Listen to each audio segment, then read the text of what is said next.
દોસ્તો મારી ખુદ જૂની મોજ ચેનલમાં આપનું સ્વાગત છે। આજના વિડીયોમાં આપણે વાત કરવા જઈ રહ્યા છીએ કે ઠાકોર ફેમિલીના લાડકવાયા વહુ એટલે કે પૂનમ ભાભીની હાલત ગંભીર। અચાનક તેઓ બીમાર પડી ગયા। અચાનક તેમને એવું તો શું થઈ ગયું? તેમની તબિયત આટલી બધી ખરાબ થઈ ગઈ તેઓ તો ખાટલામાંથી ઊભા પણ થઈ શકતા નથી। તેઓ દવાખાને જવાની કેમ ના પાડે છે? શું થયું દોસ્તો? સંજયભાઈથી તેઓ રિસાઈ ગયા છે કે તેમને સાચે જ કોઈ તબિયતની બીમારી થઈ છે? દોસ્તો બધું જ જાણવા મળશે તમને મારા આ વિડીયોમાં। મારી ચેનલ ઉપર નવા હોય તો ચેનલને ફટાફટ લાઈક શેર એન્ડ સબસ્ક્રાઇબ કરી દો। Full video in Thakor family blog channel. દોસ્તો તમે વિડીયોમાં જોઈ શકો છો પૂનમ ભાભી તો ધાબા ઉપર પથારી કરીને સૂતા છે। અચાનક તેમની તબિયત બગડી છે। દોસ્તો અચાનક એમને એવું શું થઈ ગયું અને મંદિરનું કામકાજ કેટલું થયું બધું જ તમને આ વિડીયોમાં જાણવા મળી રહેશે। આવી ટૂંકી ટચુકડી લાઈવ લેટેસ્ટ એન્ડ ટ્રેન્ડિંગ માહિતી મેળવવા માટે ચેનલને સબસ્ક્રાઇબ કરવાનું તો ભૂલતા જ નહીં। અને ઠાકોર ફેમિલીની એક નવી શરૂઆત કે જે તમે આ વિડીયોમાં જોઈ શકો છો તે તો સરસ મજાનો દેશી ચૂલો બનાવી રહ્યા છે અને નવી નવી રેસીપી હવે બનાવતા રહેશે। તમે એમના આ વિડીયો જોવાનું તો ભૂલતા જ નહીં। ટૂંક જ સમયમાં તેઓ નવી ચેનલ શરૂ કરી રહ્યા છે।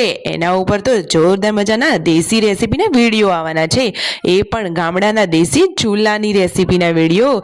અરે ચૂલા ઉપરનું જે રસોડું હોય એની રસોઈનો તો સ્વાદ જ અલગ હોય। સાચી વાત ને દોસ્તો? એ તો ગામડાના લોકો જ સમજી શકે।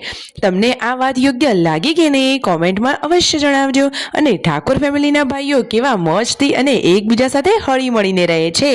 તેમને તો આજે કહ્યું કે ભેગા રહેવામાં જ મજા છે। સંજયભાઈએ આજે એક સરસ વાત કરી। તમે જુઓ પૂનમ ભાભી તો સવારનું કંઈ ખાધું જ નહોતું તો સાંજના ટાઈમે તેમને થોડુંક જમી લીધું અને જુઓ રાત્રે પણ તેઓ તો પથારીમાં સૂઈ જ ગયા છે। ઘરે આવ્યા હતા મહેમાનો પરંતુ પૂનમ ભાભી તો જરાય તબિયત સારી ન હતી તો એ તો ખાટલામાં સૂતા જ છે। અને સંજયભાઈએ તેમને કહ્યું કે ચાલો દવાખાને જઈએ પરંતુ પૂનમ ભાભી દવાખાને જવાની જ ના પાડે છે। અરે દોસ્તો તેમને થોડું તાવ શરદી જેવું છે તો તેમને ઇમ્યુનિટી ઘટી જઈ લાગે છે એટલે તેઓ આરામ કરી રહ્યા છે। જુઓ આ રહ્યા પૂનમ ભાભી, હવે તેમને થોડું સારું છે પરંતુ હવે સારું નહીં થાય તો આવતીકાલે એટલે કે સવારે તેઓ હોસ્પિટલે જશે અને દવા લઈ લેશે। તાત્કાલિક દવા થઈ જાય તો થોડો જલ્દી આરામ થઈ જાય।